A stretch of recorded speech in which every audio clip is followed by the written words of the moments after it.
Kembali ke kalimat la ilaha illallah. Saya tidak perlu provokatif, pasti teori saya itu benar. Bukan saya bilang benar itu karena sombong, enggak. Ini sesuai teks. Misalnya begini, benar enggak kelompok takfiri yang suka ngafirkan orang lain? Itu pasti tidak benar. Logikanya gampang. Orang yang kafir 70 tahun saja dengan melafadzkan la ilaha illallah menjadi muslim.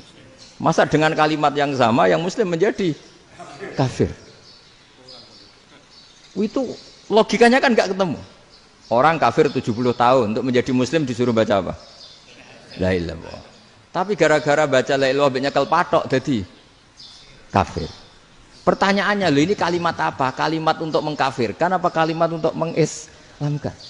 Karena yang kafir dengan kalimat itu menjadi Islam, ternyata yang Islam dengan kalimat itu menjadi kafir. Itu ketemu enggak cara logika itu kan enggak ketemu kan?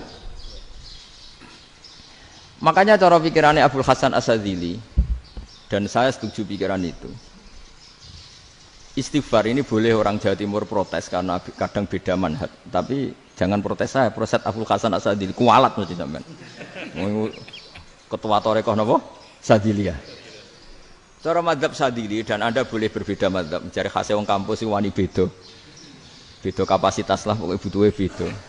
Dan ketok pinter, ketok kritis tuh.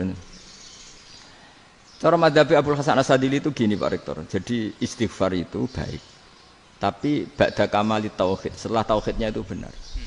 Alasan beliau masuk akal. Ketika ada ayat fa'alam annahu la ilaha illallah wastaghfir li dzambik. Bihadil kalimah. Jadi orang boleh istighfar itu setelah tauhidnya benar. Alasannya Abul Hasan Asyadzili begini. Qul lil ladzina kafaru iyantahu yughfar lahum ma qad salaf. Katakan kepada mereka yang kafir, sekali mereka tidak kafir, maka otomatis dosanya masa lalu diampuni.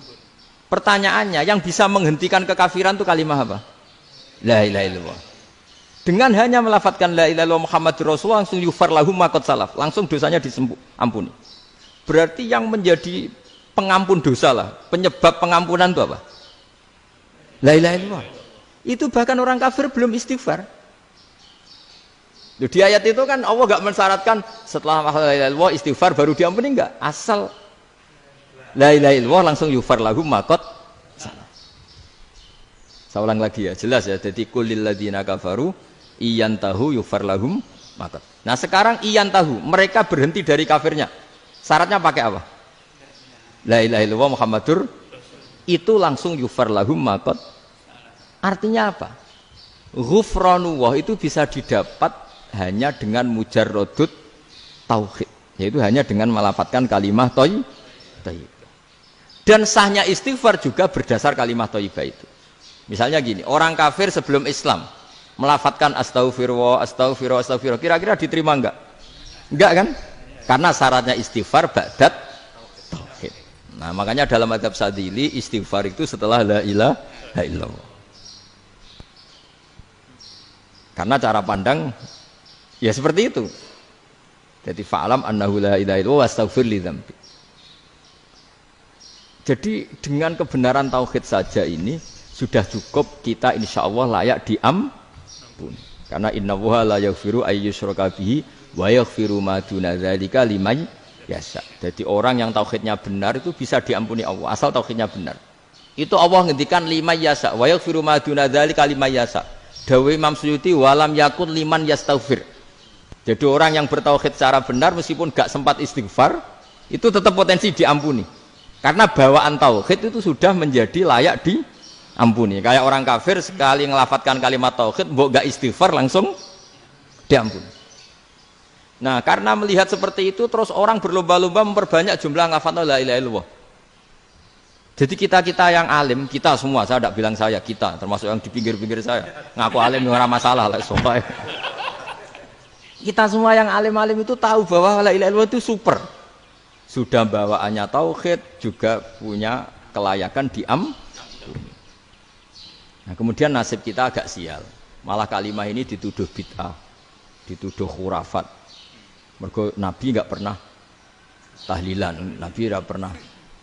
Nabi enggak pernah tahlilan, kalau diartikan Nabi ora tau maca la ilaha illallah, nek gak kalimat ini. Nah, ini provokatif ini. Jadi ini sudahlah keanehan-keanehan ini kita terima karena ciri utama wali, ciri utama ulama itu wa'udhu fisabili, harus pernah disakiti. Jadi kalau Unisma sakit kalau dituduh apa? Dituduh bid'ah itu berarti belum calon ulama. Calon ulama itu wa'udhu fisabili, harus disakiti. Jadi kalau kamu disalahpahami itu ya harus santai. Provokatif tadi. Iya, termasuk provokatif tadi. Termasuk diatur tadi.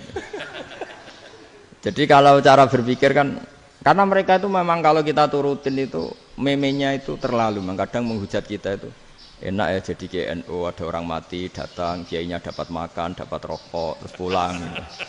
Jadi apa? Terus kita kayak tersangka terus. Kita kan kayak tersangka terus, tertuduh terus. Terus yang orang NU ya memenya juga nggak kalah ekstrimnya. Boleh ya ajaran orang nggak boleh ngasih-ngasih kiai gitu. Berarti boleh dong ajaran kikir gitu. Jadi memang kadang apa ya, cangkem elek lah bahasa kasarnya itu. Itu memang kadang lebih mengenakan kalau kita datang ke acara mayat kan dapat makan, dapat minum, kalau yang sohibul bed rokok ya dapat rokok, kalau kiainya dapat wajib, kadang 20.000, kadang 50.000. Terus memenya itu kok setega itu ya, ada orang meninggal kok malah kita makan-makan. Seakan-akan kan kultur ini biadab kan gitu. Tapi yang orang NU kebalikan balas. Oh ternyata nggak boleh ya mayat disodakoi, ternyata nggak boleh ya orang dermawan. Berarti Islam membolehkan medit ya gitu. Yang modus ini kan.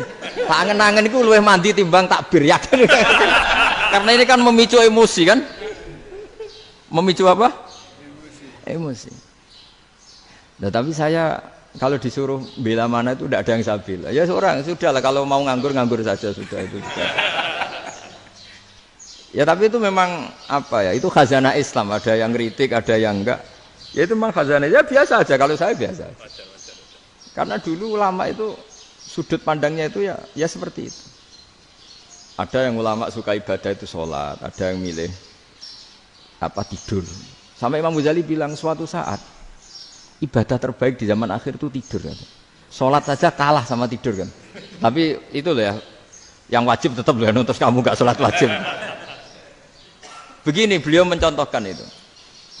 Ada orang sholat tahajud terus obsesinya itu ingin hajatnya terkabulkan. Sementara yang tidur obsesinya nikmati rahmatnya Allah, boleh tidur, bisa tidur. Kata Imam Ghazali, timbang kita tahajud terus nuntut pangeran aduk turu katanya. Mergo engko dia akibat terus setan memberi bisikan, lho nyatanya kamu tahajud ya gak terkabul. Berarti cerita bahwa Nabi ngendikan kalau doa tahajud mustajab enggak. Daripada ngono ki aduk turu ora tau ndonga. Timbang abri-abri Islam timbang ngelek-ngelekin apa? Islam. Jadi ulama itu mulai dulu itu sudah berpikir. Banyak orang menjadikan tahajud, sholat malam itu media untuk hajatnya. Dan kalau nggak kesampaian ini mutung. Nyalahkan kiainya ijazah ramandi. Macam. Daripada ngono ora usah apa? Tahajud turu. Dan jenis kayak ini tuh banyak. Makanya ulama kayak saya itu saenake dhewe itu ya jarak. Saya sering didolani muhibbin terus bilang, Gus saya doakan gini-gini saya mau nyalon bupati atau saya gini. Saya bilang, gak waduh orang dongo, nak ramandi darane ulama dongane ramandi. Nak mandi kamu jadi bupati tetap nganggep karena beli. Sopo sing ora roh bupati saya juga beli. Ribet kan? Ketika mereka jadi ngunsurkan doa kamu apa karena kemarin beli? Yang beli maksudnya enggak beli enggak usah tersinggung. Jadi ribet ngadepin. Nggak artinya gini loh, doa itu jangan dipakai begitu loh. Kalau minta nasihat, tak nasihati jadi bupati yang baik, gubernur yang. Kalau minta doa itu resikonya. Akhirnya kiai kalau diminta doa ya doa, sebenarnya diisinya itu gak doa kemenangan. Itu nggak selamat gitu. Karena ribet. Makanya Islam itu doa itu setelah iman. Aturan iman benar baru doa. Aturan iman benar termasuk Allah itu yaf'alu ma yasha, boleh melakukan yang dikehendaki. Allah enggak boleh terdikte oleh doa kita, enggak boleh. Ya saya ulang lagi ya, madzhab Hasan Asy'adili ini khas kita. Jadi la ilaha illallah itu didahulukan sebelum istighfar. Tapi kebalikannya madzhab Imam Sanusi itu dibalik. La ilaha illallah itu kalimat yang sakral. Karena yang sakral dibutuhkan muqaddimah, yaitu yang melafadzkan harus yang sudah bersih, yang sudah steril baru melafadzkan la ilaha illallah. Maka dalam mazhab Sanusiyah istighfar dulu baru la ilaha illallah. Nah, cara mazhab Abdul Hasan Asadili kebalikan, istighfar itu sah setelah sahnya tauhid. Kamu ikut mana dulu? Sadili apa Sanusiyah? Alhamdulillah sama-sama tidak paham, ya sudah. Akhirnya sudah. Ya, saya nggak kemana-mana kan.